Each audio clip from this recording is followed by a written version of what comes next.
வணக்கம் நேயர்களே, ஆயுத எழுத்திற்கு உங்களை வரவேற்பது நான் கார்கே. இந்தியா கூட்டணி அதனுடைய அடுத்த கூட்டத்தை 7 மணிக்கு, அதாவது இன்றைய தினம் 7 மணிக்கு கூட்டியிருக்கிறது. இந்த கூட்டத்துடைய நோக்கம் அப்படின்றது பீகாரில் வாக்காளர் திருத்தம் அப்படின்ற பெயரில் நடக்கக்கூடிய விஷயங்கள், அதற்கு தெரிவித்திருக்கக்கூடிய எதிர்ப்பு போராட்டம் நீதிமன்றம் வரை சென்றது. இன்னும் சொல்லணும்னா ஜனநாயகத்திற்கே விழுந்த அடி அப்படின்னு இந்தியா கூட்டணி அந்த விவகாரத்தை, வாக்காளர்கள் பெயர் சேர்த்தல் திருத்தல் உள்ளிட்ட விவகாரங்களில் அவங்களுடைய குடியுரிமையை கேட்டு 30 லட்சம் பேரை நீக்கிட்டாங்க அப்படின்ற குற்றச்சாட்டுகள் அதோடு சேர்ந்து நாடாளுமன்றம் 21ஆம் தேதி கூடுகிறது. இந்த நாடாளுமன்ற கூட்டத்தொடரில் ஒருங்கிணைந்து செயல்படுவது, குறிப்பாக இடையில் நடைபெற்ற பாகிஸ்தான் மேலே நம்ம நடத்தின போர், அமெரிக்காவுடைய தலையீடு இருந்ததான்னு காங்கிரஸ் கேட்ட கேள்விகள் உள்ளிட்ட விவகாரங்கள் எல்லாம் இந்த கூட்டத்தில் ஆலோசிக்கப்பட்டிருக்கிறது. அதே நேரத்தில் இந்தியா கூட்டணியிலிருந்து வெளியேறுகிறோம் அப்படின்னு அறிவித்திருக்கிறது ஆம் ஆத்மி. இன்னொரு புறம் உத்தவ் தாக்கரே எங்களோடு கூட்டணிக்கு வரலாம் அப்படின்னு மகாராஷ்டிரா மாநிலத்துடைய முதலமைச்சர் தேவேந்திர ஃபட்னவிஸ் அறிவிக்கிறார். உடனே அவரையும் போய் அவர் பார்க்குறாரு. பீகார் தேர்தலுக்கு பாஜக கூட்டணி முழுவீச்சில் தயாராகி வருகிறது. இந்த எல்லா சூழலுக்கும் மத்தியில் இந்தியா கூட்டணி கூடியிருக்கிறது. மீண்டும் கூடிய இந்தியா கூட்டணி வளர்கிறதா தேய்கிறதா விரிவாக வாதிக்கிறோம். சிறப்பு விருந்தினர்கள் இணைகிறார்கள். நம்முடைய பாஜக தரப்பிலிருந்து திரு டால்ஃபின் ஸ்ரீதர் அவர்கள், நிகழ்ச்சிக்கு அவரை வரவேற்கிறேன். வலதுசாரி ஆதரவாளர் திரு எம் குமார் அவரையும் நிகழ்ச்சிக்கு வரவேற்கிறேன். மற்ற விருந்தினர்கள் இணைய இருக்கிறாங்க. நான் முதல்ல திரு டால்ஃபின் ஸ்ரீதர், இந்தியா கூட்டணி இருக்கா அப்படின்லாம் கேட்டீங்க. இப்போ இந்தியா கூட்டணி மீண்டும் கூடியிருக்கிறது. நாடாளுமன்ற கூட்டத்தொடர், மாநிலங்களுக்கு இடையிலான தேர்தல் அப்படின்னு பல விவகாரங்களோடு அவங்க இந்த கூட்டத்தை அணுகியிருக்காங்க. எப்படி பார்க்குறீங்க? நீங்கள் தலைப்பு வச்சுருக்கீங்க, இந்தியா கூட்டணி வளர்கிறதா தேய்கிறதான்னு. உண்மையிலே இந்த தலைப்பில் குறித்து சந்தோஷப்படுறது திரு வன்னியரசு அவர்களும் இப்ராஹிம் அவர்களும். ஏன்னா அப்படி ஒரு கூட்டணியே இல்லை. இல்லாத கூட்டணி இருக்குதா வளர்கிறதா தேய்கிறதான்னு சொல்லி நீங்கள் தலைப்பு வச்சுருக்கும் பொழுது உண்மையிலே கார்கேவுக்கும் தந்தி டிவிக்கும் அவங்கெல்லாம் ரொம்ப கடமைப்பட்டவங்களா நான் நினைக்கிறேன். எல்லாரும் இந்த நியூஸ் இப்போ ஃபாலோ பண்ணுறாங்க. எங்கே இருக்கு ஒரே ஒரு விஷயம், இருக்காங்கன்னு தெரியல. எங்க இருக்குன்ற தமிழ்நாட்டில் இருக்கு. தமிழ்நாட்டில் பேரு 2022 தான், மகாராஷ்டிராவில் இருக்கு, பீகார்ல இருக்கு, மேற்கு வங்கத்தில் 2022 இந்த கூட்டணி ஆரம்பிக்கப்பட்டது. உண்மையா? இதெல்லாம் சேர்ந்து ஆரம்பிக்கப்பட்டது. ஆனா அதுக்கு முன்னாடி தமிழ்நாட்டில் இதே இந்தி கூட்டணி இருக்குதா இல்லையா? பேர்ல வேற ஐக்கிய முற்போக்கு ஏதோ ஒரு பேர்ல இருக்கு இல்லையா? சரி. சோ தமிழ்நாட்டில் மட்டும்தான் இந்த கூட்டணிக்கு பேரு இந்தி கூட்டணின்னு 23க்கு பிறகு. வேற எந்த மாநிலத்திலையும் பேருக்கு கூட இல்லாத ஒரு கூட்டணி தான் இந்த இந்தி கூட்டணி. உண்மையை சொல்ல போனோம், எந்த மாநிலத்தில் கூட்டணின்ற பேர்ல இருக்குதுன்னு நீங்க சொல்லுங்க பார்ப்போம். எந்த மாநிலத்தில்? தமிழ்நாட்டில் ஏற்கனவே இருந்தது. இப்ப இந்தி கூட்டணின்னு வந்த பிறகு ஒரே பீகார்ல என்ன சொல்றாங்க, மகாகட்பந்தா இருந்தது, அப்புறம் இந்தி கூட்டணியா மாறிச்சு. பீகார் மகாகட்பந்தில் யார் இருந்தாங்க? பீகாரில் இந்த கூட்டணியை துவங்கி வச்சதுக்கு தலைவராக இருந்தது யாரு? நிதிஷ்குமார். முதல் ஆளாக இந்த கூட்டணி இது மூழ்கிற கப்பல், இது 13 ஜோக்கரா இருந்தா எப்படி விளையாட முடியும், ரம்மி ஆட முடியும்னு சொல்லி தப்பிச்சோம் பிடிச்சோம்னு சொல்லி 3 தடவை எங்க கூட்டணியிலிருந்து வெளியே போனாலும் கூட திரு நிதிஷ்குமார் அவர்கள் இனிமேல் என்னுடைய மரண பரியந்தம், என்னுடைய கடைசி மூச்சு இருக்கிற வரையில நான் தேசிய ஜனநாயக கூட்டணியில தான் இருப்பேன்னு சொல்லி முதல் ஆளாக தப்பித்து வந்தவர் திரு நிதிஷ்குமார். அந்த கூட்டணியில அவர் தாங்க இன்னைக்கு தலைவர். நாங்க மிக குறைந்த எண்ணிக்கையில் அவர் வெற்றி பெற்ற பிறகு கூட, நாங்கள் அதிக அவரை விட 2 மடங்கு எண்ணிக்கையில் நாங்க பிஜேபி வெற்றி பெற்ற பிறகு கூட நிதிஷ்குமார் அவர்களை தான் நாங்க முதலமைச்சராக கொண்டு வந்தோம். அது வரலாறு, பாரதிய ஜனதா கட்சியினுடைய வரலாறு. அவருடைய ஆதரவாளர் தான் சார் மத்திய அரசு. நாங்க அதுதாங்க இன்றைக்கு நாங்க எங்களுடைய பெரும்பான்மை எம்எல்ஏக்கள் அவங்களோட அதிகமா இருந்தப்ப கூட நாங்க நிதிஷ்குமார் அவர்களுக்கு தான் நாங்க முதலமைச்சர் கொடுத்தோம். ஏன்னு சொன்னால் எப்பொழுதுமே கூட்டணி கட்சிகளை மதிக்கக்கூடிய இயக்கம் பாரதிய ஜனதா கட்சி. உங்களுக்கு அது நல்லா தெரியும். காஷ்மீர்ல இருந்து கன்னியாகுமரி வரையில இன்னைக்கு தேசிய ஜனநாயக கூட்டணி வேற ஏதாவது ஒவ்வொரு மாநிலத்துக்கு ஒரு பேர்ல இருக்கா? ஆனா இந்த இந்தி கூட்டணி பேர் வச்சதோட சரி. இன்னைக்கு எங்க இருக்கு அந்த கூட்டணி? அந்த கூட்டணியில் இருக்கிற ஒரு தலைவர்களும், நம்ம ஒரு தலைவர் சொல்றாரு, ஒரே ஒரு தலைவர் சொல்றாரு, பாஜகவை 240 அப்படின்ற நம்பர்ல சுருக்குறதுல உங்களுடைய பார்வையில இந்த இந்தி கூட்டணியுடைய பங்களிப்பு இல்லையா? என்னுடைய நோக்கம் என்ன தெரியுமா? 2014 272 இடத்துக்கு மேல ஜெயிச்ச கூட்டணி அண்ணா பிஜேபி. 2019 303 இடங்களுக்கு வெற்றி பெற்ற பாரதிய ஜனதா கட்சி. இரண்டாவது முறையாக பிரதமராக திரு நரேந்திர தாமோதர் தாஸ் மோடி அவர்கள் 2024 மீண்டும் வந்துடக்கூடாது என்பதற்காக ஒற்றை அஜெண்டாவில் உருவாக்கப்பட்ட முரண்பாடுகளினுடைய மொத்த உருவமான ஒரு கூட்டணி. நெல்லிக்காய் மூட்டையை கட்டி வச்ச மாதிரி ஆளாளுக்கு ஒரு மாநில கட்சிகள்லாம் சேர்ந்து ஒரு கூட்டணின்னு முடியவே முடியாத கொள்கையற்ற ஒரு முரண்பாடுகளுடைய மொத்த உருவமா ஒரு கூட்டணியை உருவாக்குனாங்க, முயற்சி பண்ணாங்க. ஆனா துவங்கினதுல இருந்து அது தோல்விதான். ஆரம்பத்துல இருந்தே தோல்வி. பேரு மட்டும்தான் வச்சாங்க. பேரு வச்சவங்களே சொல்றாங்க, திரு மல்லிகார்ஜுன கார்கே அவர்களை பிரதம வேட்பாளராகவோ அல்லது இந்த அமைப்பினுடைய தலைவராக இந்தி கூட்டணின்னு சொன்னாங்க. உடனடியாக ரியாக்ஷன் ராகுல் காந்திக்கும் சோனியா காந்திக்கும் என்ன நடந்தது? ஒரு தலைவரை கூட தேர்ந்தெடுக்க முடியாத ஒரு அமைப்புங்க. இன்னைக்கு ப. சிதம்பரம் அந்த கட்சியினுடைய காங்கிரஸ் கட்சியினுடைய தலைவர் அவர் என்ன சொல்றாரு? ஒரு பெரிய எதிர்காலம் இருப்பதாக இந்த இந்தி கூட்டணிக்கு நான் நினைக்கல, மிக பலவீனமாக ஒரு கூட்டணி இருப்பது என்பதை நான் ஒத்துக்கொள்ள தான் வேணும். இதை சொல்றவர் யாரு? காங்கிரஸ் கட்சியினுடைய தலைவர் ப. சிதம்பரம். இன்னைக்கு அப்படி ஒரு கூட்டணியே இல்லை, இந்தி கூட்டணி என்பதாக இல்லவே இல்லை. ஏன்னா எங்கெங்கெல்லாம் இப்ப ஒரு கூட்டணின்னு சொன்னா ஒரு பொது வேட்பாளர், ஒரு ஒற்றை வேட்பாளர் தமிழ்நாடு தவிர வேற எங்கேயாவது நிறுத்திருக்காங்களா? ஒரு மாநிலத்தில் எல்லா இடத்துலையும். இப்ப மேற்கு வங்காளத்தில் கூட்டணியே இல்லைன்றாங்க அந்த அம்மா. உங்களோட கூட்டணி எப்பயுமே வேணான்றாங்க. சட்டமன்ற தேர்தலை தனித்து சந்திக்க போறோம்ன்றாங்க. தேசிய அளவுல நாங்க இந்தியா கூட்டணியில இருக்கோம். என்ன பிரயோஜனம் இல்லன்றாங்க? யாருக்கு என்ன பிரயோஜனம்? கேரளால என்ன? கேரளால மாநில அளவுல இல்ல சார். அத சொல்றாங்க. தேசிய அளவுல இருக்காங்க. கார்கே எங்க யாரு காங்கிரஸ் ஆம் ஆத்மி ஒரு கட்சி இன்னைக்கு உங்க கூட கூட்டணியில இருந்து வெளியில போயிடுச்சு தைரியமா சொல்லிட்டு பீகார்ல தனித்து போட்டியிட போறேன்னு சொல்றாங்க. ஆம் ஆத்மி என்ன சொன்னாங்க செஞ்சாங்க தெரியுங்களா? டெல்லியில வேணா கூட்டணி வச்சுக்கிறோம், பஞ்சாப்ல கூட்டணிக்கு வராதுன்றாங்க. தமிழ்நாட்டை விட விட்டுருங்க. தமிழ்நாட்டில் இந்த இந்தி கூட்டணியினுடைய ஒரு புண்ணியத்தில் 2 சீட்டு கம்யூனிஸ்ட் கட்சியும் 2 சீட்டு மார்க்சிஸ்ட் கம்யூனிஸ்டும் ஜெயிச்சிட்டாங்க, இந்திய கம்யூனிஸ்டும். வேற எங்க இருக்காங்க? இந்த கூட்டணினால யாருக்கு என்ன பலன்? கம்யூனிஸ்டமும் காங்கிரஸும் கேரளாவில் திட்டுகிறத தனியா ஒரு எபிசோடு வைக்கலாம். இவங்க எந்த ஒரு கூட்டணி, என்ன கொள்கையற்ற ஒரு கூட்டணி, முரண்பாடுகளுடைய மொத்த உருவம். ஐசியூவில் இருந்த காங்கிரஸ் கட்சிக்கு உயிர் கொடுத்தது தவிர இந்த இந்தி கூட்டணினால எந்த நன்மையும் இல்லை, நாட்டுக்கும் இல்லை, யாருக்கும் இல்லை. கேட்போம் திரு வன்னியரசு அவர்கள்ட்ட. முதல்ல இந்தியா கூட்டணி இருக்கா, எங்க இருக்கு, நீங்க தான் சொல்லிட்டு இருக்கீங்கன்றார். இல்லை, இன்றைக்கு இந்தியா கூட்டணியுடைய கூட்டம் நடந்து கொண்டே இருக்கிறது. இப்போ நீங்கள் ஆன்லைனில் எங்களுடைய தலைவர் எழுச்சி தமிழர் தொல்காப்பியன் திருமாவளவன் அவர்கள் அந்த இந்தியா கூட்டணியில் அவர் பங்கேற்று தன்னுடைய ஆலோசனையை சொல்கிறாங்க. முதல்வர் பங்கேற்கிறாங்க, மம்தா பானர்ஜி பங்கேற்கிறாங்க. இந்திய அளவில் பாரதிய ஜனதா கட்சி அப்படிங்கிற ஒரு கட்சி இந்த தேசத்துக்கு விரோதமாக ஒட்டுமொத்தமாக ஏற்கனவே இந்தியாவை இந்து ராஷ்டிரமாக மாற்ற முனைகின்ற, இந்தியாவை ஒரு மதச்சார்பற்ற நாடாக இருப்பதை இந்து நாடாக அறிவிப்பதற்காக பாஜக முனைகின்ற அத்தனை முயற்சிகளுக்கும் முட்டுக்கட்டை போடுகின்ற அல்லது தடுக்குகின்ற ஒரு கூட்டணி தான் இந்தியா கூட்டணி. அந்த கூட்டணி தான் இன்றைக்கு இந்திய அளவில் பாஜகவை எதிர்க்கின்ற வலிமையான ஒரு கூட்டணியாக இருக்குது அப்படிங்கிறதுல எந்த மாற்று கருத்தும் இல்லை. முரண்பாடுகளுடைய மொத்த முரண்பாடு எப்படி வலிமையாக இருக்கும்? இல்லை அதனால தான் 400 தொகுதியை நாங்கள் வெற்றி பெறுவோம் சொன்னார் மோடி அவர்கள். 400 இடங்களில் வெற்றி பெறுவோம்னு சொல்லி சொன்னார். எதிர்கட்சி இந்த இடத்துல இருக்கிற எதிர்கட்சி காங்கிரஸ் ராகுல் காந்தி அவர்களை பார்த்து சொன்னது, நீங்கள் இனிமேல் பார்வையாளர் மாடத்தில் தான் உட்கார போகிறீங்கன்னு சொல்லி அகத்தாளம் பேசினார் மோடி அவர்கள். என்ன நடந்தது? எப்படி அப்படி நடந்தது? 400 தொகுதி வெற்றி பெற்றாங்களா? எத்தனை இடங்கள்? மைனாரிட்டி கவர்மெண்ட் தானாங்க. நிதிஷ்குமார், சந்திரபாபு போன்றவர்கள் இல்லைன்னா இது கவர்மெண்ட் மைனாரிட்டி கவர்மெண்ட் தானே இது. அந்த இல்ல அவங்க இல்லை, கூட்டணி அரசு. அதுல மாற்றம் இல்ல. நான் சொல்றேன், இவங்க கூட்டணியோட தேர்தல் சந்திச்சோம். அதாவது நான் என்ன சொல்ல வரேன்னா, 400 இடங்களில் வெற்றி பெற்று பெரும்பான்மை ஆட்சி பிடிப்போம் என்று சொன்ன மோடி அவர்களை சிறுபான்மையாக மைனாரிட்டியாக சுருக்கியது இந்தியா கூட்டணி. ரொம்ப முக்கியமானது.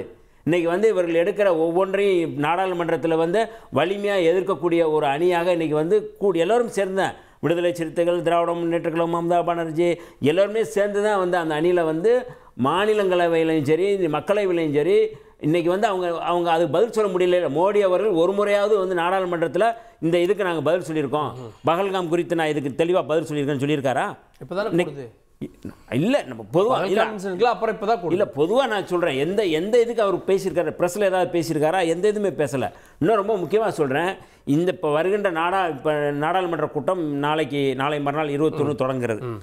இந்த கூட்டத்தொடர் எப்படி நடக்க போகிறது, எப்படி நடத்த வேண்டும், எப்படி பாஜக கொண்டு வருகிற மசோதாக்களை எப்படி வந்து நம்ம எதிர்கொள்ள வேண்டும் என்கின்ற ஒரு ஆலோசனை கூட்டமாக தான் இது வந்து போய்கிட்டு இருக்குது. அதுதான் இப்போ வந்து நடந்துக்கிட்டு இருக்குது.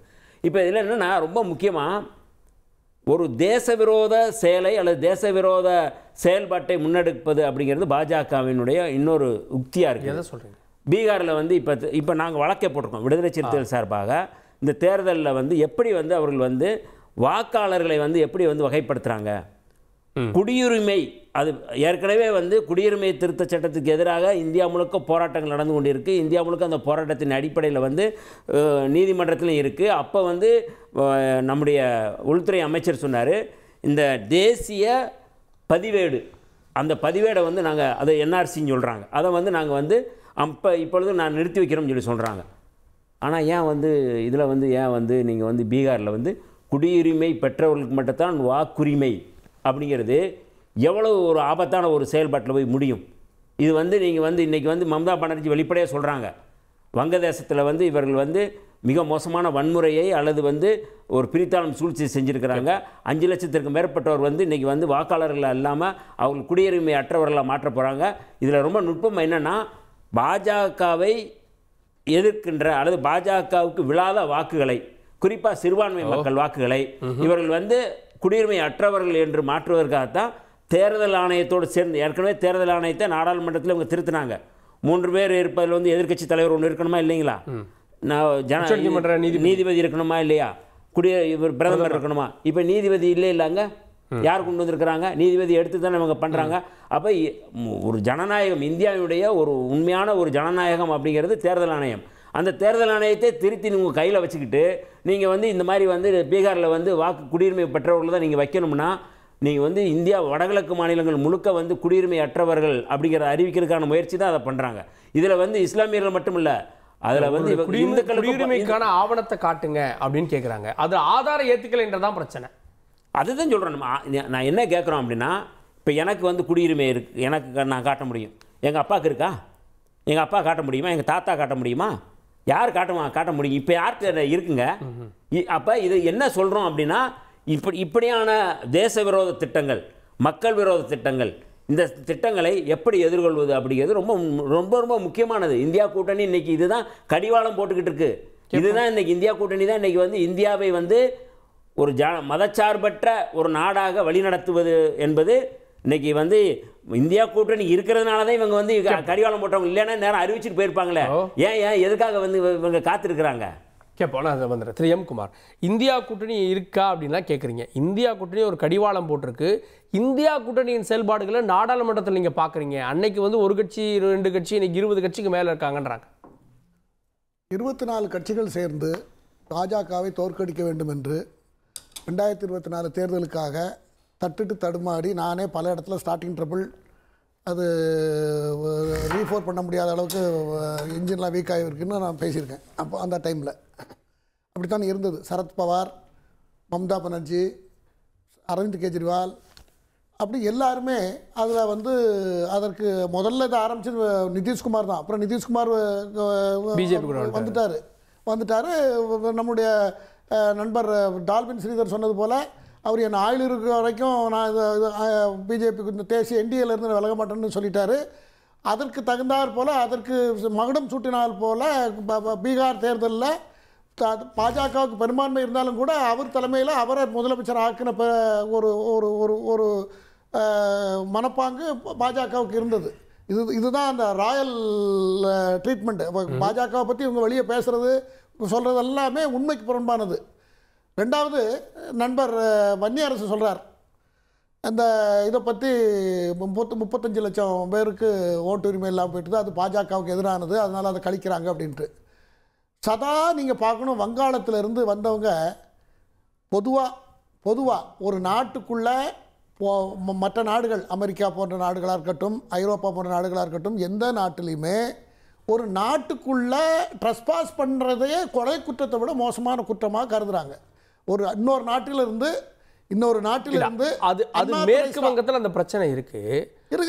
பீகார்ல இப்போ ஓட்டர் ஐடி வச்சிருக்கவங்களும் உங்களுடைய குடியுரிமையை காட்டுங்கன்னு கேட்கிறப்போ ஆதார் அட்டையை ஏத்துக்க மாட்டாங்க. நிறைய ஆதார் அட்டையில அரசாங்கத்தினுடைய துணையோட, மேற்கு வங்க அரசாங்கத்தினுடைய துணையோட மிஸ்யூஸ் ஆகிருக்கிறது என்பது ரகசிய புலனாய்வு வழியாக கண்டுபிடிக்கப்பட்டு அதை டபுள் செக் பண்ணணுங்கிறதுக்காக தான் அது ஒரு பக்கம் இருந்தாலும் அதெல்லாம் அரசாங்கத்திட்ட இருக்கிறது. அந்த ஆதார் கார்டு மற்ற இதெல்லாம் இருக்கிறது. அதை டபுள் செக் பண்ணுறதுக்காக தான் அரசாங்கத்தை அந்த கொரியை போட்டிருக்கிறது. அதில் ஏற்கனவே பல ஆண்டு காலமாக வங்காளத்திலிருந்து நிறைய பேர் பீகாருக்குள்ளே ஆசாமில் வங்காளத்தில் எல்லா மாநிலத்திலையும் அண்டைய மாநிலங்கள் எல்லாத்தையுமே பல லட்சம் பேர் ஊடுருவி அங்கே வந்த உடனே ஓட்டுரிமை கார்டு ஓட்டுரிமை அந்த அரசாங்கத்தை நிர்ணயிக்கிறது அவங்களுக்கு கான்ட்ரிபியூஷன் வேணுங்கிற அளவுக்கு கொண்டு போகிறாங்க. அதில் அரசியல் இருக்கிறது. அதை நுட்பமாக தடுத்தாக வேண்டும். ஒரு நாட்டில் வெளிநாட்டுகளில் எல்லாம் நல்ல வளர்ந்த நாட்டுகளில் ஒருத்தன் போய் இருந்தாலே 20 வருஷம் 25 வருஷம் ஆகி அவனுக்கு அங்கே அவனுக்கு பிஆர் கார்டெல்லாம் கிடைச்சி அது அந்த நோக்கம் இப்போ வர்றது எங்க? இல்லை ஒரு நிமிஷம் இல்லை, இது ரொம்ப சீரியஸான மேட்டர். பீகார் எலெக்ஷனுக்கு முன்னாடி நடத்தி இல்லை ஒரு நாட்டில் 30 லட்சம் பேரை வெளியேற்றுவதால் இது சதி. இல்லை ஒரு நாட்டில் உள்ள அண்ணா திரேசா ஒரு குடிமகனாக மாறி அதுக்கப்புறம் ஓட்டுரிமையை பெற்று அந்த நாட்டு அரசாங்கத்தை தீர்மானிக்கிற இடத்துக்கு உடனே வர முடியுங்கிறது ரொம்ப தவறான அந்த நடவடிக்கை. உடனே எடுக்க முடியுதுன்னு கேட்கிறேன். இல்ல உடனே எடுக்க முடியலன்னா இப்படிதான் எடுக்க முடியும். திடீர்னு எடுக்கிறீங்களே? திடீர்னு இப்பதான் அது ரொம்ப நாளா பேச்சுவார்த்தையில இருந்து இது வந்துகிட்டு இருக்காங்க. இப்பதான் எலெக்ஷன் வருது. மம்தா பானர்ஜி அதை அலோ பண்ணிட்டு இருக்காங்க. மம்தா பானர்ஜிக்கு சிறுபான்மை வாக்கு வேணும். அவங்கள வச்சு அவங்க அந்த மாநிலத்தை பாலிடிக்ஸ் பண்ணிட்டு இருக்காங்க. அப்ப அதை தடுக்கணும். அது ரொம்ப நாளா ஓடிட்டு இருக்கு. இன்னைக்கு நம்ம விவாதத்துக்கு எடுத்திருக்குமே தவிர அது ஏற்கனவே அது நடந்து கொண்டிருக்கிறது. ஆகையினால தேர்தல் நேரத்தில் ஒரு இந்திய குடிமகன் இந்திய அரசாங்கம் வகுத்திருக்க சட்டத்தின்படி அந்த குறிப்பிட்ட வரையறைக்குள்ளே இருக்கிறாராங்கிறத பார்ப்பதற்காகத்தான் அதை செய்திருக்கிறார்கள். அதற்காக அது இல்லை என்றால் அவங்க நீக்கப்படுவார்கள். அதனால இதுதான் இருக்கிற கரு. ஒரு சின்ன இடை சுருக்கமாக என்னன்னா, இப்போ ஐயா சொல்கிறாரு, அதாவது இந்த சட்டவிரோத குடியேறிகள் அப்படிங்கிறத அவங்க சொல்கிறாரு. அப்படி தான் சொல்கிறார். 35 லட்சம் பேர் குடியுரிமை அற்றவர்கள் அப்படின்னு சொன்னால். அமெரிக்காவில் ட்ரம்ப் வந்த உடனே சட்டவிரோத குடியேறிகள்னு சொல்லி இந்தியாவை சேர்ந்தவர்களை தான் விலங்கு மாட்டி கைதிகளை போல மிக மோசமாக நடத்தினார். அதை கண்டித்து மோடி அவர்களை மீட்டு தனி விமானம் மீட்டு கொண்டு வர்றாங்க. என்னுடைய கேள்வி என்ன அப்படின்னா, இந்தியாவுக்கு ஒரு நீதி, அமெரிக்காவுக்கு ஒரு நீதியா? நீங்கள் மட்டும் அங்கே போய் சட்டவிரோத குடியேறிகள் சொல்லி அங்கே நீங்கள் குடியேறிட்டு அங்கே வாழ்வீங்க, அவங்களை சில விலங்கு மாட்டுவாங்க. அவங்க நம்ம நியாயப்படுத்தல. இருங்க, இல்ல அங்க போனதும் தப்புன்னு தானே சொல்றீங்க. இல்ல அவங்க அப்படி இல்ல நிலைப்பாடு. என்ன பேசுறாங்க? இல்ல சார், மோடி என்ன பேசினாரு அதை சொல்லுங்க. ட்ரம்ப் என்ன பேசினாங்க? அவங்க சட்டவிரோத குடியேறிகள் ஏத்துக்குறோம்ல. வெளிநாட்டுக்கு போனாலும் அப்படிதான். இல்லங்க, இங்க ஒருத்தர் வந்தாலும் அப்படிதான். இல்ல, என்னுடைய கேள்வி என்னன்னா, மோடி அவர்கள் ட்ரம்ப்ட்ட என்ன பேசினாருன்னு சொல்லுங்களேன். இது தவறுன்னு சொல்லலையா? அந்த நாட்டு சட்டப்படி அது பெரிய தவறு. இல்லண்ணா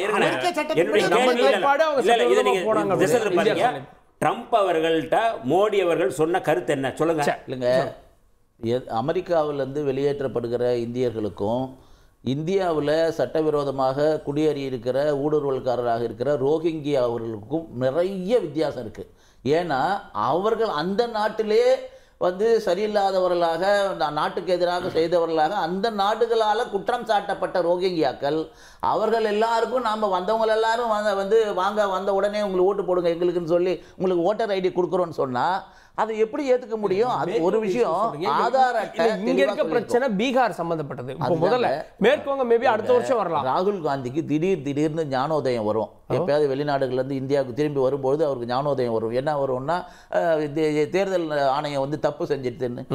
தேர்தல் ஆணையம் கர்நாடகாவிலையும் ஆந்திராவிலையும் காங்கிரஸ் வெற்றி பெறும் போது தேர்தல் ஆணையம் தப்பு செய்யலையா? அப்ப தேர்தல் ஆணையத்தினுடைய இவிஎம்ல அப்படியே பர்ஃபெக்டா வேலை செய்தா? அல்ல செலக்டிவ் அம்னீஷியா ராகுல் காந்திக்கு திடீர்னு எப்பெல்லாம் தோத்துருவாங்கன்னு வரும்பொழுது ராகுல் காந்தி இவிஎம் பத்தி என்ன, இவிஎம் எலெக்ஷன் கமிஷன் அவர்களுக்கு வாய்ப்பு கொடுத்தது. இதுல டேம்பரிங் பண்ண முடியுமா, என்ன தவறு நடந்திருக்குன்னு சொல்லுங்கன்னு சொல்லி ஒரு தடவை கூட போய் சொல்லுவதற்கு திராணி இல்ல. வெற்றிக்காக பேசிக் கொண்டிருக்க நீங்க மக்கள் தோற்கடிக்கிறாங்க ஒவ்வொரு தடவையும். அதை புரிஞ்சுக்கிறதுக்கே தெரியாது. திரு இப்ராஹிம் இணைந்திருக்கிறார், காங்கிரஸ் கட்சியுடைய செய்தி தொடர்பாளர் SRS இப்ராஹிம். இப்ராஹிம் வணக்கம். நாடாளுமன்ற கூட்டத்தொடர் கூடுது, பீகார் எலெக்ஷன் வருது, அதனால இந்தியா கூட்டணி கூட்டம். இவ்வளவு நாள் இந்தியா கூட்டணி எங்க இருந்துச்சு, என்ன பண்ணுச்சுன்னு கேட்கிறேன். இல்ல, முதலாக அண்ணன் டால்பின் அவர்கள் பேசும்போது தெளிவா சொல்றாரு. என்னன்னா, எங்களுடைய தலைவர் ராகுல் காந்தி அவர்கள் வெளிநாட்டு சென்ற பின்பாக எலெக்ஷன் கமிஷனை பத்தி அவதூறு படுத்துவாரு. முதல்ல ஒரு விஷயத்த புரிஞ்சுக்கணும். 2014க்கு பின்பாக தேர்தல் அதிகாரிகளை நியமிக்கக்கூடிய குழுவுல இருந்து உச்ச நீதிமன்ற நீதிபதிகளை நீங்க வெளியெடுக்கும் போது தெரிஞ்சு ஏதோ பித்தலாட்டம் பண்ண போறீங்க. அது பட்டவர்த்தனையாக தெரிந்து விட்டது. அதை தாண்டி நரேந்திர மோடி அவர்கள் வெறுப்பு பிரச்சாரம் பண்றாரு அப்படின்னு 17,000 பேர் இந்த சிவில் மக்கள், அதாவது பாமர மக்கள் 17,000 பேர் நேரடியாக எலெக்ஷன் கமிஷனுக்கு புகார் அளித்த போது அந்த புகார் மனுக்கு என்ன மாதிரியான நடவடிக்கைகளை எலெக்ஷன் கமிஷன் எடுத்தது, அதற்கு யாரிடம் கேள்வி கேட்டார்கள் தெரியுமா? நரேந்திர மோடி அவர்களை பத்தி கேள்வி கேட்டா அன்றைக்கு இருக்கக்கூடிய மாநில தலைவர் அகில இந்திய தலைவர் JP நட்டாவிடம் கேள்வி கேட்கிறாங்க எலெக்ஷன் கமிஷன்.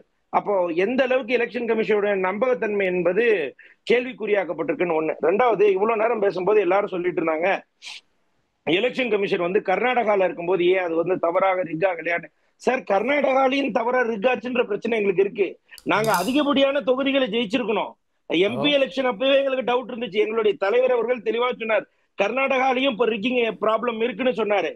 ஏங்க, நீங்க தெளிவா கேள்வியே வச்சாருங்க பார்லிமெண்ட்ல. ECI பத்தி ஒரு நேரம் ஸ்பெஷல் 0 ஹவர்ஸ்ல டிஸ்கஷன் பண்ணுங்கன்னு கேள்வி எழுப்பும் போது இதே திராணியும் நம்பிக்கையும் இல்லாத இந்திய நாட்டு பிரதமர் எங்க வாய மூடிட்டு அமைதியா இருந்தாரு? இல்ல நான் கேக்குறது, இந்திய நாட்டு பிரதமர் வாய மூடிட்டு இருக்காருன்றது என்ன வார்த்தையில் கவனம்? இந்திய நாட்டு பிரதமர் வாயை மூடி இருந்தார், மௌனம் சாதித்தார். வச்சுக்கலாமா? தேர்தல் ஆணையமே வாங்கன்னு ராகுல் காந்திக்கு வாய்ப்பு கொடுத்துருச்சுங்க.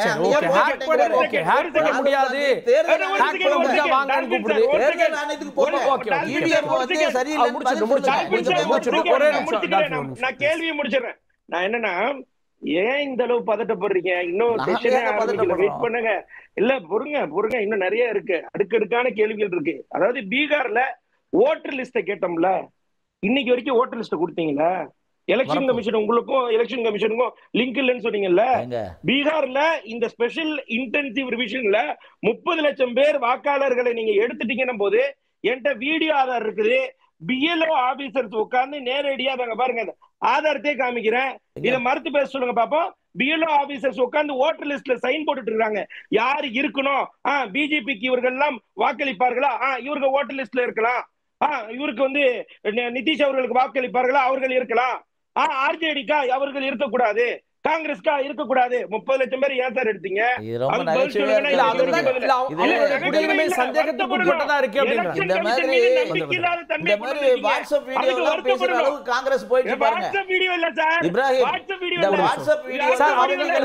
குடியுரிமைகள்ல இருப்பிடங்கள்ல சந்தேகம் இருக்கு. இப்ராஹிம், இந்த மாதிரி வாட்ஸ்அப் வதந்திகளை பார்த்து பேசாதீங்க. இது ஒரு ஆதாரம்னு ஒரு தேசிய கட்சி. டால்பின் சார், ஒரு விஷயம் புரிஞ்சுங்களேன். வாட்ஸ்அப் யூனிவர்சிட்டிக்கு பேர் போனது பிஜேபி. என்ன உங்களுக்கே சிரிப்பு வருது பாருங்க, அந்த அளவுக்கு உண்மை சொல்றேன். நான் என்னன்னா, நான் கேட்கக்கூடிய கேள்வி பகிரங்கமா BLO ஆபீசர்ஸ் இணையதளத்துல, எங்களுடைய இணையதளத்திலே போட்டு வச்சிருக்கோம். அபிஷியல் ட்விட்டர் அக்கவுண்ட்ல நாங்க போட்டு வச்சிருக்கோம். BLO ஆபீசர்ஸ் கையெழுத்து போடும்போது அங்க பட்னால ஓட்டர் லிஸ்ட் கையில இருந்து எடுக்கிறாங்க. அது இல்லன்னு மறுத்து பேசிட முடியுமா? ஒரே ஒரு விஷயம் ஆதாரத்தோட காமிக்கணும். இல்ல இருங்க, ஒரே ஒரு நிமிஷம். நான் என்ன கேக்குறேன், கேமராவுடைய ஆதாரத்தை வச்சுதான் சண்டிகர் எலெக்ஷன்ல அன்றைக்கு தேர்தலில் முறைகேடு நடந்துச்சுன்னு ஆதாரத்தை காட்டணும். இன்றைக்கு அந்த CCTV ஃபுட்டேஜ் 45 டேஸ்ல டெலிட் பண்றான்னு ஸ்பெஷல் ஆக்ட கொண்டு வரீங்க. உங்களுடைய நீங்க ராஜீவ்குமார் அவர்களையும் SS சிந்துவை போடும் போதே எங்களுக்கு தெரியும் சார், நீங்க எலெக்ஷன் கமிஷன்ல மிகப்பெரிய பித்தலாட்ட வேலையை ஆரம்பிக்க போறீங்க. எங்களுக்கு தெளிவா தெரியுது, மக்களுக்கும் தெரியும். ஒரு நிமிஷம் இருங்க. 2014 இருந்து 2024 வரைக்கும்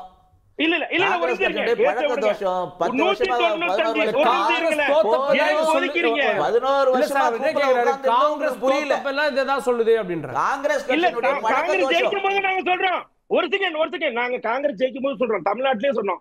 தமிழ்நாட்டுல எங்களுடைய தலைவர் திருவள்ளூர் சசிகாந்த் செந்தில் அவர்களுடைய தொகுதியிலே வாக்கு வித்தியாசம் அதிகமா இருந்துச்சு. அதை MP சொன்னாருங்க. என்னமோ இல்லைன்னு சொல்லுங்க. சரி, 370 தொகுதி இல்ல, 540 தொகுதிகள்ல 370 தொகுதிகள்ல வாக்கு பதிவுக்கும் வாக்கு வித்தியாசத்துக்கும் வித்தியாசம் இல்லைன்னு எலெக்ஷன் கமிஷன் மறுப்பு தெரிவிச்சுச்சா? மறுப்பு தெரிவிக்கல. உங்க பர்மிஷனோட ஒரே ஒரு கேள்வி ஹபீஸ். மழை எல்லாத்துக்கும் தான் பெய்யும், நல்லவருக்கு கெட்டவருக்கு எல்லாருக்கும் தான் பெய்யும். தேர்தல் ஆணையம் எல்லாருக்காக தான் செயல்படுது. நீங்க தமிழ்நாட்டில் 40 சீட்டும் DMK ஜெயிச்சுதான், உங்க கூட்டணி ஜெயிச்சுதான். அப்ப நாங்கெல்லாம் யாரும் அப்படி சொல்லலையே. இந்த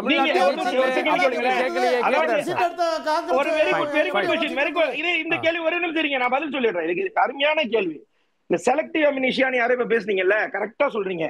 எந்த மாநிலங்கள் எல்லாம் பாஜக தோல்வி உருகிற மாதிரி இருக்குதோ அந்த மாநிலத்துல கொஞ்சம் லைட்டா டியூன் பண்றது. ஒரு நிமிஷம் இருங்க,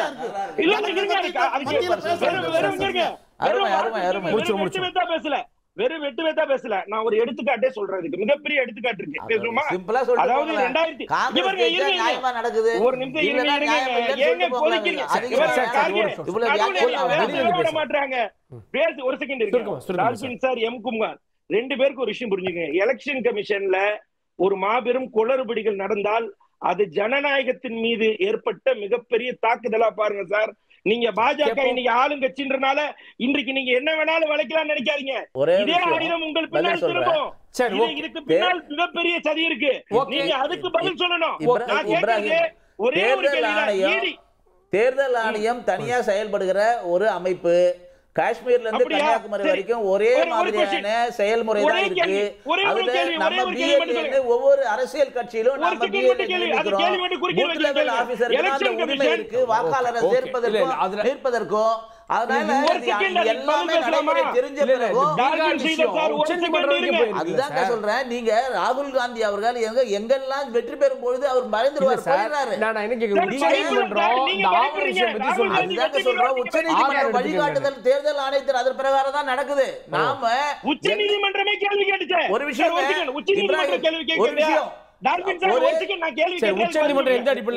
உரிமையான இல்ல ஒரு சரியான குடிமகனுக்கு வாய்ப்பு மறுக்கவே கூடாது. அதே நேரத்துல தவறானவங்க ஊடுருவல்காரவங்க இந்த நாட்டினுடைய பிரஜையா இல்லாதவங்களுக்கு வாக்குரிமை அளிக்கவே கூடாது. அதுதான் தேர்தல் ஆணையத்துடைய இருக்கணும். அதுதான் உச்சநீதிமன்றம். ஒரே ஒரு குறுக்கீடு மட்டும் நான் என்ன கேட்கிறேன், எல்லாருக்கும் சமமாக இருக்க வேண்டும், மறுப்பல்ல. ஆனால் ஏன் பாஜகவினருக்கு மற்றும் இந்த சண்டிகர் தேர்தலில் இருந்து இங்க நடக்கக்கூடிய பீகார் தேர்தலில் இருந்து குறிப்பிட்ட எல்லா தேர்தலையும் ஒவ்வொரு டைமா நீங்க வந்து கேம்பெயின் பண்ணுவீங்க? அதை குறித்து எந்த கேள்வி நடக்காது. கர்நாடகாவில் எலெக்ஷன் நடக்கும்போது ஒரு செகண்ட் இருங்க சார், இவ்வளவு நேரம் பேசுறீங்கல்ல, கர்நாடகாவில் எலெக்ஷன் நடக்கும்போது 83 தலைவர்கள் வீட்டுல ரைடு நடந்துச்சு. அப்ப நேரடியாக எலெக்ஷன் கமிஷன் தான் குற்றவாளின்னு சொல்றது என்ன நியாயம்? ஓகே பீகார் தேர்தல் பஞ்சாப்ல வெற்றி பெறும்போது தேர்தல் ஆணையம் சரியா செயல்படுதா? பஞ்சாப்ல ஆம் ஆத்மி வெற்றி பெறுது, அப்ப ஈவிஎம் சரியா செயல்படுது, தேர்தல் ஆணையம். சரி ஓகே, கேப்போம். நீங்க ஜெயிக்கிறீங்களோ அப்ப தேர்தல் ஆணையம் சரியா செயல்படுது. இது என்ன நியாயம்? கேப்போம். திரு டால்பின் சீதர்ட்ட இந்த இடைப்பட்ட காலத்துல நாடாளுமன்ற தொடர்பான நிகழ்வுகள் நடந்த இந்த போர், தாக்குதல், அமெரிக்காவுடைய தலையீடு, இதெல்லாம் ராகுல் காந்தி சுட்டி காட்டுறாரு. இதெல்லாம் இந்த கூட்டத்தில் எதிரொலிக்குன்னு பார்க்கலையா? நாடாளுமன்ற கூட்டத்தொடரில் எங்க நாடாளுமன்ற கூட்டத்தொடரில் விவாதிக்கிறதுக்காக தான் நாடாளுமன்ற கூட்டத்தொடரே. ஆனால் ஒவ்வொரு தடவையும் நம்மளுடைய ராகுல் காந்தி அவர்களும் சரி, இல்லாத இந்தி கூட்டணியும் சரி, அவங்க வந்து நாடாளுமன்றத்தை எந்த விதமாக அதனால என்ன பிரயோஜனங்க? யாருக்கு கும்பலா நிக்கிறாங்கன்னா அது கூட்டணியாங்க? யாருக்கு அவங்க ராஜா சொல்றாரு, டி ராஜா, அவர் என்ன சொல்றாரு தெரியுமா? எந்த கொள்கையுமே இல்லாத ஒரு கூட்டணியால தான் எங்களால வெற்றி பெற முடியல சொல்றது கம்யூனிஸ்ட் கட்சியினுடைய தலைவர். இப்ராஹிம், நீங்க பேசுங்க, உங்களுக்கு நீங்க நிச்சயமா பேசுங்க, உங்களுக்கு வாய்ப்பு எடுத்துட்டு பேசுங்க. நான் என்ன சொல்றேன், ஒரு 10 பேர் சேர்ந்து கும்பலா இருக்காங்கன்றதுனால அது கூட்டணி இல்லை, அது கூட்டணியே கிடையாது, அது ஒரு கூட்டணியான சொல்றதுக்கான வாய்ப்பும் இல்லை. ஏன்னா எந்த இடத்துலையுமே அவங்க கூட்டணியாக நிக்கல. பாராளுமன்றம் உட்பட பாராளுமன்றத்தில் இப்போ வெளிநடப்பு பண்ணும்போது கத்தும்போது சென்ட்ரல் வெல் ஆஃப் த ஹவுஸில் வந்து கத்தும்போது வேணா அவங்க வந்து அந்த கூட்டணியாக இருப்பாங்களே தவிர இந்த கூட்டணினால யாருக்கும் எந்த பிரயோஜனமும் இல்லை. பாஜக பயன்படாது சார் இந்த கூட்டணி. அதுதாங்க மக்களுக்கே பயன்படாதுன்ற, மக்களுக்கு பயன்படாத கூட்டணின்னு சொல்றேன். ஏன்னா எந்த வகையிலும் இது மக்களே நகைப்புவாக தான் எடுத்துப்பாங்களே தவிர இதில் ஒரு சீரியஸ்னஸ், எல்லாரும் அவங்களுக்குள்ளார முரண்பாடு, எல்லாரும் நவகிரகம் மாதிரி யாரும் யாருக்கும் அவங்கவுங்கள கருத்து பாஜக வேண்டாம், மோடி வேண்டாம். அதுதாங்க 2024 சொல்லிட்டீங்களேங்க, 2024 சொல்லியாச்சு. இதனால தானே கூட்டணி வச்சீங்க, வேற என்ன காரணம்?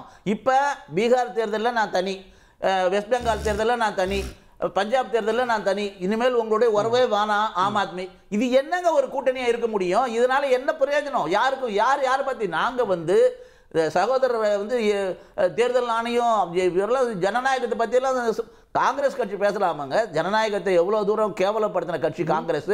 75ல எமர்ஜென்சி கொண்டு வந்து அடிப்படை ஜனநாயக உரிமையை கூட கால்ல போட்டு நசுக்கின காங்கிரஸ் கட்சி இன்னைக்கு 45 தடவை பாருங்க இப்ராஹிம், மக்களால தேர்ந்தெடுக்கப்பட்ட மாநில அரசுகளை 43 முறை கலைச்சிட்டு ஜனநாயகத்தை பத்தி காங்கிரஸ் பேசலாமா? சாத்தான் வேதம் ஓதலாமா? நாங்க 11 வருஷம் ஒரு அரசாங்கத்தை கலைக்க முடியல, கலைக்கலையே நாங்க. ஏன்னா நாங்க ஜனநாயகத்தை மதிக்கிற இயக்கங்க பிஜேபி. நீங்க காங்கிரஸ் கட்சி ஜனநாயகத்தை பத்தி பேசலாம். காங்கிரஸ் கட்சி ஜனநாயகத்தை பத்தி பேசுறதுக்கு தார்மீக உரிமை இருக்கான்னு 11 வருஷத்துல 55 லட்சம் இந்திய நாட்டுடைய கடனை 1,75,000 கோடிக்கு இழுத்துட்டு வந்த நீங்க எல்லாம் பேசுறீங்களே, இது வந்து நியாயம் இருக்கா? 100 வழக்கு இருக்குங்க, 175 கோடி வழக்கு இருக்கு. வழக்கு முடிச்சிடலையே. நேஷனல் ஹெரால்டு வழக்கு இருக்கா இல்லையா? வழக்கு இருக்குல்ல, இல்ல வழக்கு இருக்குல்ல சொல்றாருல்ல. வழக்கு இருக்குங்க, வழக்கு இருக்கு. உச்சநீதிமன்ற வழக்கு நடத்து வாங்க, நிரபராதின்னு வாங்க. அப்ப சொல்லுங்க. பாருங்க பாருங்க, எப்ப பார்த்தாலும் காங்கிரஸ் நேஷனல் 50 லட்சம் கோடி இருக்காங்க. இந்திய நாட்டுடைய மொத்த தமிழ்நாடு பத்தி அவர் பேச சொல்லுங்க. தெரியுமா தமிழ்நாட்டுல இருக்காரு அவரு? தமிழ்நாடு இந்த 4 வருஷத்துல 10 லட்சம் கோடி இந்திய நாட்டுல வட்டி மட்டுமே 50,000 கோடி. 50 லட்சம் கோடி. ப்ளீஸ் இதுல இல்ல, தமிழ்நாட்டுல ஒரு கொள்கை கூட்டணின்னு ஒன்று சொல்றீங்க. 2017 இருந்து செயல்படுறீங்களா? 17 இருந்து தொடர்ச்சியான போராட்டங்கள், ஆர்ப்பாட்டங்கள், இடையில தேர்தல்கள், வெற்றிகள் எல்லாம் இருந்திருக்கு. ஆனா இந்தியா கூட்டணின்றது அப்பப்போ கூடி கலையுது, டீ காஃபி சாப்பிடுறாங்க அப்படின்ற குற்றச்சாட்டு தான் ஃப்ரம் த டே 1ல இருந்து இன்னைக்கு வரைக்கும் இருக்கு. அதுல ஒவ்வொருத்தரா நிதிஷ் இறங்கி போயிட்டாரு, இப்போ ஆம் ஆத்மி வெளியே போயிடுச்சு. அப்போ இந்த கூட்டணியோட நோக்கம் கேள்விக்குறியா? இல்லை, அதாவது இந்த கூட்டணியின் நோக்கமே வந்து இந்தியாவை பாதுகாப்பது தான். பாரதிய ஜனதா கட்சி என்கின்ற ஒரு தேச விரோத கட்சி, மக்கள் விரோத கட்சி இந்த நாட்டை நாசமாக்கி கொண்டிருக்கிறது. இந்த கட்சியை வந்து இல்லாமல் செய்ய வேண்டும் என்பதுதான் இந்தியா கூட்டணி. அதற்காகத்தான் இந்த இந்தியா கூட்டணி 2024 தேர்தல் அமைக்கப்பட்டது. இப்போது நாடாளுமன்ற ஜனநாயகத்தை பாதுகாக்க வேண்டும் என்கிற அடிப்படையில் தான் இன்றைக்கி ஆலோசனை கூட்டம் நடக்குது. அண்ணன் சொல்கிறாரு ஜனநாயகத்தை வந்து காங்கிரஸ் அழிச்சதுன்னு சொன்னேன். ஆனால் இன்றைக்கு வந்து மிக மோசமாக ஜனநாயக படுகொலை இல்லை, நேரடியாக மக்கள் படுகொலையே. மணிப்பூராக இருக்கட்டும், வடகிழக்கு மாநிலங்களாக இருக்கட்டும், குஜராத்தாக இருக்கட்டும், எல்லா இடங்களிலும் ஒரு இனப்படுகொலை நடத்துகின்ற ஒரு அரசாகத்தான் இன்றைக்கி வந்து பாஜக அரசு இருக்க ஒழிய ஜனநாயகத்தை பற்றி பேசுறதுக்கு எந்த தகுதியும் இல்லை. ஏன்னா இன்றைக்கி மணிப்பூரில் என்னங்க நடக்குது? அது ஏதாவது ஒரு ஜனநாயகம் இருக்கா? அப்படியே நிர்வாணமாக அடித்து படுகொலை செய்கிறாங்க. குஜராத்தில் படுகொலை செய்கிறாங்க. ஆனால் நான் பேசும்போது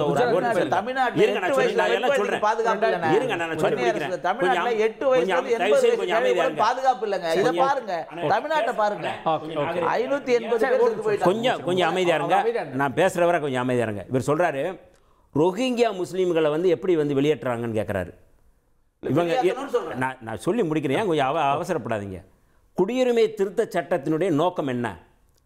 அண்டை நாடுகளில் நாடாளுமன்றத்தில் இது விவாதிக்கப்பட்டது.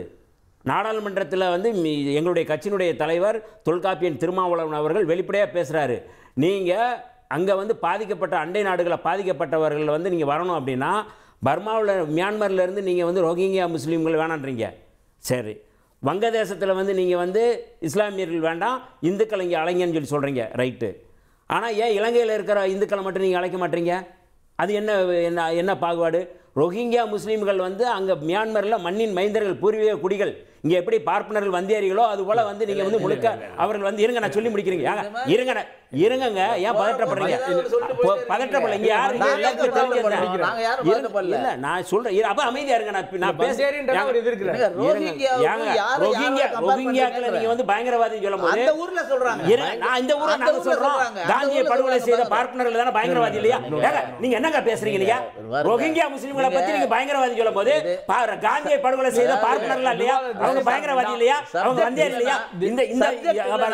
நான் பேசுறேன், நான் பேசுறேன், நீ கொஞ்சம் அமைதியா இருங்க. நான் சொல்றேன், இன்னைக்கு இருங்க, போற போக்குல சொல்லல. சரி சார், நான் போற போக்குல சொல்லல. இருங்க, கேளுங்க. அவர் பேசுறது மட்டும்தான் நீதி. இருங்க, நான் சொல்லி முடிக்கிறேன். இருங்க, நான் சொல்லி முடிக்கிறேன். மோடி இருங்கண்ணே. மோடி அவர்கள் இல்லை பாஜகவை சேர்ந்தவர்கள் இந்தியா கூட்டணின்னு ஒன்று இல்லை, அவர்கள் நாங்கள் மதிக்கலைன்னா பகல்காம் தாக்குதலுக்கு பிறகு இந்தியா கூட்டணியில் இருக்கின்ற நாடாளுமன்ற உறுப்பினர்களை வெளிநாடுகளுக்கு குழுவாக அனுப்பிய காரணம் என்ன? அவங்க கூப்பிட்டு தானே பேசுகிறாரு. நீங்களாம் போகணும், நீங்க போய் பேசுங்க, பகல்காம் நடவடிக்கை பத்தி பேசுங்கன்னு சொல்லி பேசுறாங்க. அப்ப தேவைன்னா நீங்க வந்து இந்தியா கூட்டணியை பேசுவீங்க, மதிப்பீங்க. இல்லைன்னா எங்க ஆனா கொஞ்சம் அமைதியா இருங்க. ஏன் வந்து திணறிட்டு இருக்கீங்க? நான் பேசுறது மட்டும் கேளுங்க. நான் சொல்றது ரொம்ப முக்கியமானது என்னன்னா, இந்தியா கூட்டணி இல்லைன்றீங்க. அப்ப என்னதுக்கு நீங்க வந்து பகல்காம் நடவடிக்கை பத்தி நீங்க வெளிநாடுல போய் பேசுங்க, இந்தியா கூட்டணியில உறுப்பினராக அனுப்புறோமா? அப்ப இதுல என்ன இந்தியா கூட்டணியில உறுப்பினர்ன்றதால அனுப்புறோமா? கனிமொழி அவர்கள் தேர்ந்தெடுக்கப்பட்ட மக்கள் பிரதிநிதி, சசி தரூர் தேர்ந்தெடுக்கப்பட்ட மக்கள் பிரதிநிதி. அதுக்காக அவங்க இந்தியா கூட்டணியில் இருக்க இந்தியா கூட்டணியில் இருக்கோ நீங்க சொல்றீங்க. புரிஞ்சுக்கங்க, நீங்க இந்தியா கூட்டணியில இருக்கீங்கன்றதுக்காக அனுப்பல. ஆனா தேர்ந்தெடுக்கப்பட்ட இந்த நபர்கள் முக்கியமான பிரமுகர்கள், சசி தரூரா இருக்கட்டும், கனிமொழியா இருக்கட்டும், சரி. ஆனா அதுக்காக நீங்க அனுப்புறீங்க. அவங்க இந்தியா கூட்டணி அங்கம் இல்லையா? இந்தியா கூட்டணி ஒண்ணுமே இல்ல. ஆனா அதுல வந்தவங்க முக்கியமான ஆட்கள். நீங்க எந்த கூட்டணியிலயாவது இருங்க, அதை பத்தி எங்களுக்கு கவலை இல்லைங்க. ரோஹிங்கியா பத்தி சொன்னதும் வந்து வன்னி அரசுக்கு அவ்வளவு கோபம் வருது. ஒரு விஷயம், ரோஹிங்கியா வந்து ஒன்னும் பெரிய தேசபக்தர்களும் கிடையாது, அந்த நாட்டிலே சொல்ல. ஒரே தேசபக்தர் பத்தி பேசுவோமா? காந்தியை படுகொலை செய்த தேசபக்தர் நீங்க இதெல்லாம் பேசாதீங்க. காந்தியை படுகொலை செய்தவர்கள் சும்மா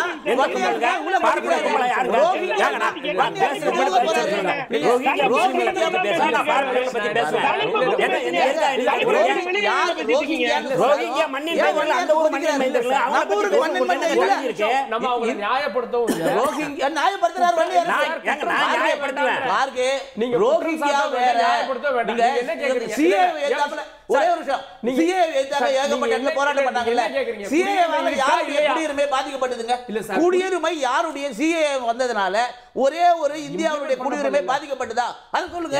எங்க எதுக்கு போராட்டம் நடந்தது? 5 லட்சம் இந்துக்கள் பாதிக்கப்பட்டிருக்காங்கன்னு அசாம்ல சொல்லலையா? வன்னி அரசுக்கு ஏன் இவ்வளவு கோவம் வருதுன்னு கேக்குறேன். ரோஹிங்கியா சொன்னா வேற எங்க போறாரு? குமார் சார், ஒன்று புரிஞ்சுக்கணும் சார். நாடு நம்மளுது, நம்ம நாடு, நாட்டு பற்றி நம்ம எல்லாத்துக்கும் இருக்குது, எல்லா கட்சிக்கும் இருக்குது. எந்த நோக்கம் இருந்தாலும் எல்லாரும் ஒவ்வொரு அவங்களுக்கு ஒரு கொள்கை இருக்கும், அதுக்காக பேசலாம். இந்த நாட்டில் ஒரு நேரடியாக வந்து உறுப்பினராகி உடனே கார்டு வாங்கிக்கிட்டு உடனே மறுநாள் ஓட்டு போடலாங்கிற மாதிரி ஒரு நிலைமை இருந்தால் எவ்வளோ கேவலமான ஒரு நிலைமை சார். நேத்து வந்தவங்க நீங்க ஓட்டு அது இல்ல, நான் அதைத்தான் சொல்றேன். நீங்க நேத்து வந்ததை நேத்து வரக்கூடாது, நேத்து வந்து எப்படி ஆதாரம் எடுத்தாங்க? நேத்து வந்தது அப்படி வரக்கூடாதுன்னு நான் சொல்றேன். அப்படிதான் ஏற்கனவே 145 கோடி பாப்புலேஷன். வன்னி அரசு கேட்டார், என்கிட்ட ஓட்டர் ஐடி எல்லாம் இருக்கு, இப்போ எங்க அப்பாவுடைய குடியுரிமை கேக்குறீங்க, எங்க போவேன்னு கேட்டார். சார், எங்க பீகார்ல நடக்கிறது இதுதான் அப்படின்னு உச்சநீதிமன்றத்துல வாதம் வைக்கப்பட்டது. கிட்டத்தட்ட 11, 12 ஆதாரங்கள் அவங்க கேட்டிருக்காங்க. எப்படியாவது அதை வந்து தொடர்பு படுத்தி சட்டத்துக்கு ஒத்துழைக்கிற மாதிரி, நாடாளுமன்றம் ஏற்றிய சட்டத்துக்கு ஒத்து போற மாதிரி அது மேட்ச் பண்ணி அதை கொண்டு வருவாங்க. அதுக்குள்ள இதை பெரிய பிரளயத்தை கிளப்புறதுங்கிறது ஒரு நாட்டினுடைய குடிமகனும் ஒரு நாட்டினுடைய அரசாங்கத்தை ஏற்படுத்தக்கூடிய ஒரு கான்ட்ரிபியூஷன்ங்கிறது அவ்வளோ சாதாரணமாக போயிட்டு தான் உங்களுக்கு. இது வெளிநாட்டுக்கு போனவங்களுக்கு, வெளிநாட்டில் போகிறவங்களுக்கு அங்கே எவ்வளவு கடுமையான இதெல்லாம் 25 வருஷம் இருந்தாலும் கூட அவனுக்கு கிரீன் கார்டு இல்லைன்னா அவன் கிட்டே போக முடியாது. அவன் 3வது ஆளாக தான் வச்சுட்டு இருக்கான். அவ்வளோ மோசமாக இருக்கு.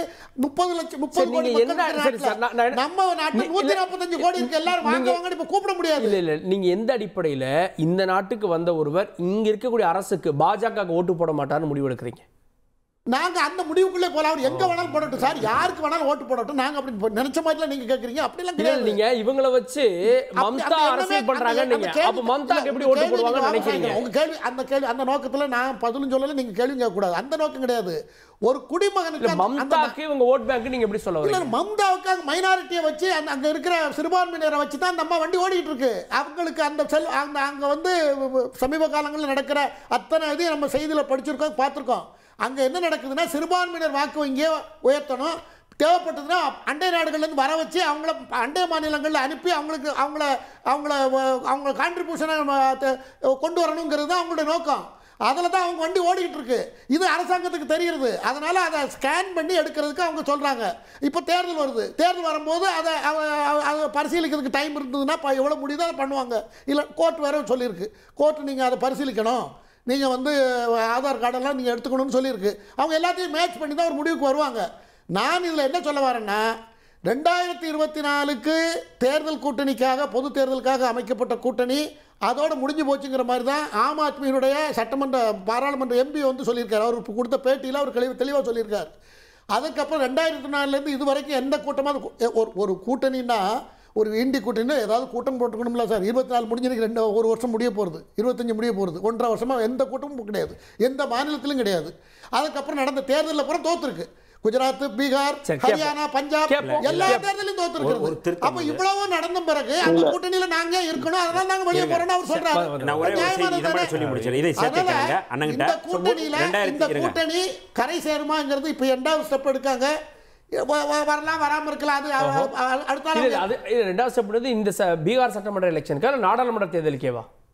இல்ல, இப்போதைக்கு பீகார் தேர்தலில் இவங்க நாங்க மட்டும் தான் போட்டியிடுறோம், நாங்க அதுல கிடையாது. ஒரு சுருக்கமா நான் சொல்றேன், ஆம் ஆத்மியில நாங்க அதுல கிடையாது. ஏன் கிடையாதுங்கிறதுக்கு காரணம் சொல்லியிருக்காரு. எல்லா தேர்தலையும் தோத்துருக்கிறது, அப்புறம் எதுக்கு நாங்க போட்டியிடணும்? காங்கிரஸ் எதையும் ஆர்கனைஸ் பண்ணல, ஒரு புள்ளிவிவரம் மட்டும் சொல்றேன், அதுக்கு பதில் சொல்லுங்க. அது ஒருங்கிணைக்க முயற்சி பண்ணல அப்படிங்கிறது அவருடைய குற்றச்சாட்டு. சரி இருங்க. அதாவது 2019 அங்க இருக்கிற அரசு, பாஜக அரசு, ஹிமந்த் பிஸ்வா சர்மா எல்லாருக்குமே தெரியும். 2019 நடந்த இந்த என்ஆர்சியினுடைய விவரங்களை எங்கள் வெளியிடக்கூடாது, புறக்கணிக்கணும்னு சொல்லி சொல்கிறாங்க பாஜக அரசு. நாங்கள் வேறு யாரும் சொல்ல. அதில் எடுத்த புள்ளி விவரத்தில் அவர் வந்து அறிக்கையில் வந்து மொத்தம் வந்து 19.6 லட்சம் இறுதி பட்டியலில் 8 லட்சம் பேர் வங்காள இந்துக்கள் அவர் சொன்னது, நான் சொல்லலை, இந்த பட்டியலில் இருக்கிற லிஸ்ட்டு. அவர் என்ன சொல்கிறாருன்னா, இதை வெளியிடவே கூடாது, இந்துக்கள் இதில் பாதிக்கப்படுறாங்க. அப்போ இவர்கள் யாரை எதிர்க்க வேண்டும், யாருக்கு எதிராக செயல்பட வேண்டும் சொன்னால் அவர் பாஜகவினுடைய முதலமைச்சரே இந்த இதை எதிர்க்கும் போது நீங்க பீகாருக்கு இதை கொண்டு வரது எப்படி சரியா இருக்கும்? திரு இப்ராஹிம், ஆம் ஆத்மி உங்க கூட்டணியிலிருந்து வெளியேறதா சொல்லிட்டாங்க. ஏற்கனவே நிதிஷ் போயிட்டாரு. உங்க கூட்டணிக்கு அது பலவீனம் இல்லையா? நாடாளுமன்ற தேர்தலுக்கு உருவாக்கப்பட்ட கூட்டணி அந்த நோக்கத்தை நிறைவேற்றல அப்படின்றத அதனுடைய பார்வையா பார்க்கப்படாதா? ஆமா, கண்டிப்பாக. இப்ப நான் ஒரே ஒரு குறுக்கிட்டு சொல்லிடுறேன். அதுக்கு முன்னாடி இப்ப என்னுடைய கருத்து பேசும்போது டால்பின் ஸ்ரீதர் சாரும் சரி, எம் குமார் சகோதரன், இவங்க 2 பேரும் தயவுசெய்து குறுக்கீடு பண்ண வேணாம். ஏன்னா சொல்ற கருத்து மக்களுக்கு தெளிவா போகணும். என்னன்னா, எலெக்ஷன் கமிஷன் குறித்து ஏதோ அவதூறு பரப்புற மாதிரி, ஏதோ காங்கிரஸ்க்கு தான் ஒரு அழுத்தம் இருப்பது, தோல்வியின் காரணமாக எலெக்ஷன் கமிஷன் மீது தொடர்ந்து பழியை சுமத்துவது போல ஒரு சித்திரம் எல்லாம் வரைய வேண்டாம்.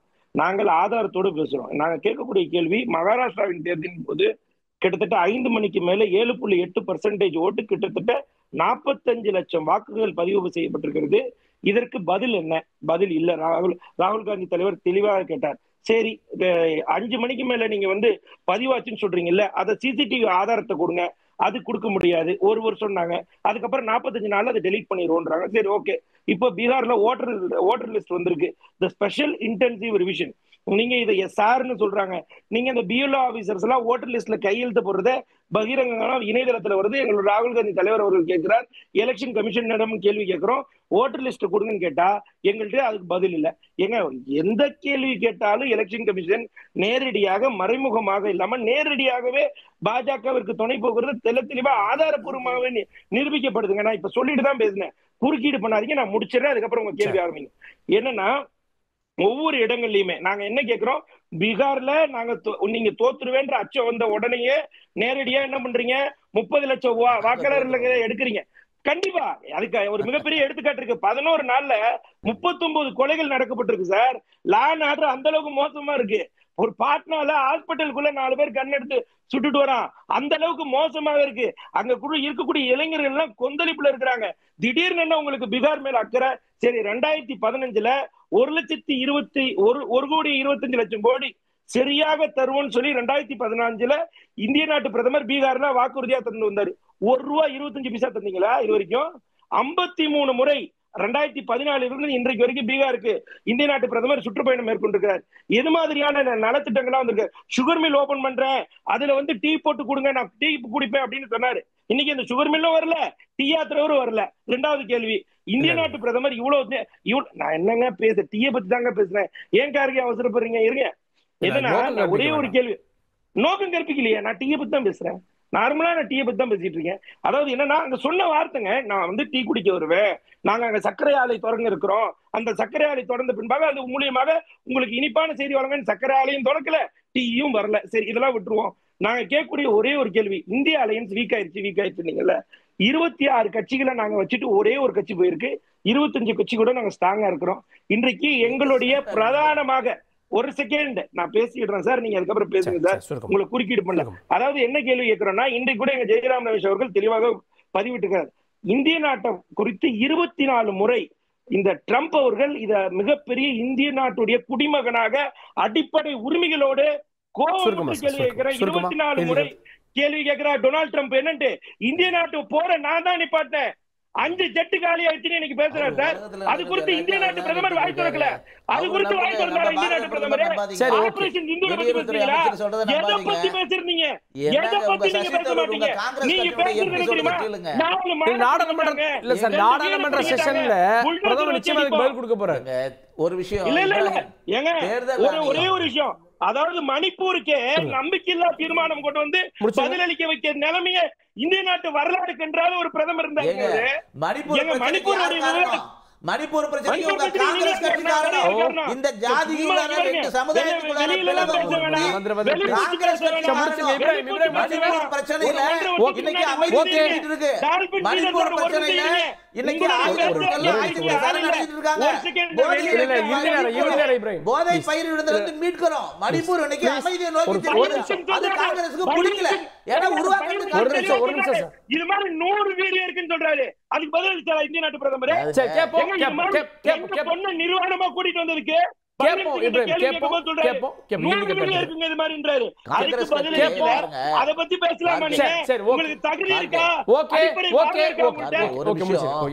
ஒவ்வொரு முறையும் தேர்தல் ஆணையத்தை பத்தி பல தடவை சொல்லி குற்று வாங்கிட்டு இருக்காரு ராகுல் காந்தி. இப்ப கூட தேர்தல் எதுக்காக ஒரே நிமிஷம் எதுக்காக வந்து இந்த திருத்தம் செய்யறாங்கன்னா, இன்றைக்கு தேர்தல் ஆணையம் சொல்லியிருக்கு 6 லட்சம் பேருக்கு மேல டபுள் என்ட்ரி 3 இடத்துல 4 இடத்துல எல்லாம் இருக்கிறத கண்டுபிடிச்சு டெலீட் பண்ணிருக்கோம்.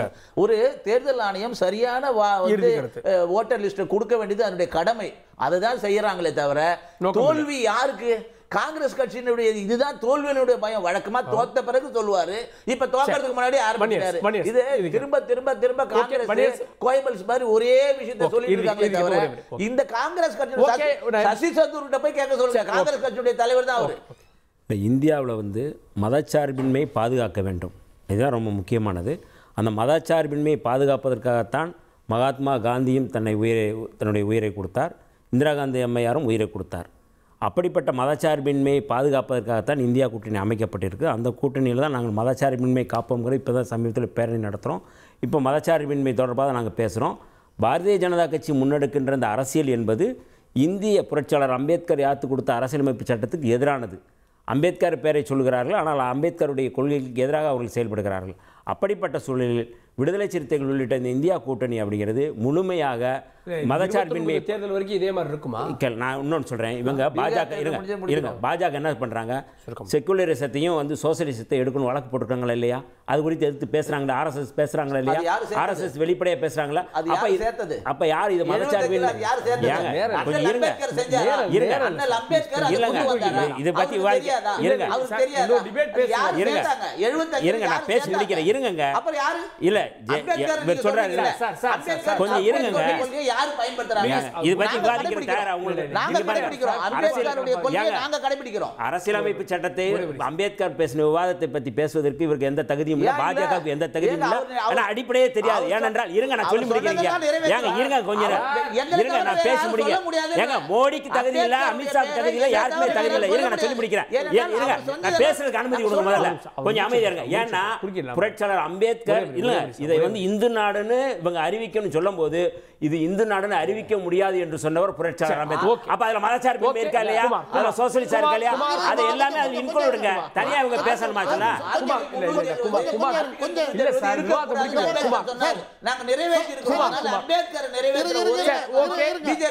ஜூலை 22, 1975 எமர்ஜென்சி கொண்டு வந்தாங்க. 1947 50 அந்த 75 வரைக்கும் 25 வருஷம் சட்டம் போட்டா மதசார்பின்மையை ஃபாலோ பண்ணிக்கப்பட்டது இந்தியாவில். இந்து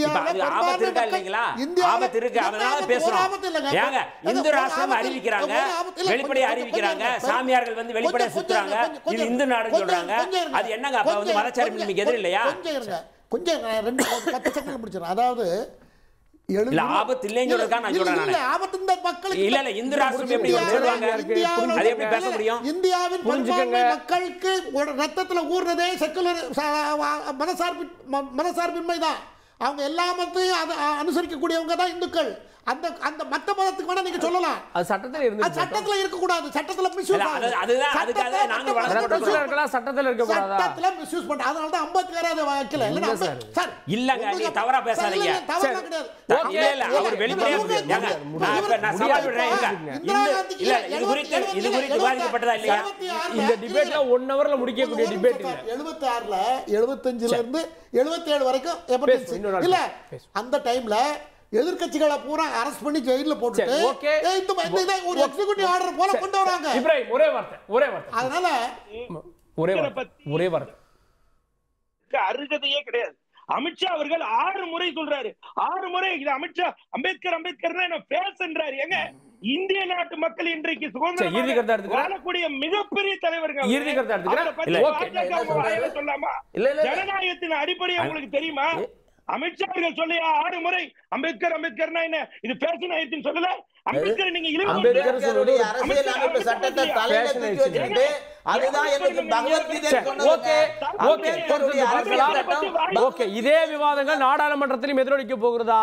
இந்தியா கூட்டணி இந்த கேள்விகளை எழுப்புமா? பொறுத்து பார்க்கலாம். விவாதத்தில் இந்த விருதுகளுக்கு நன்றி. பார்த்தவங்களுக்கும் நன்றி நேயர்களே. தொடர்ந்து நீங்கள் தந்தி தொலைக்காட்சியுடன்.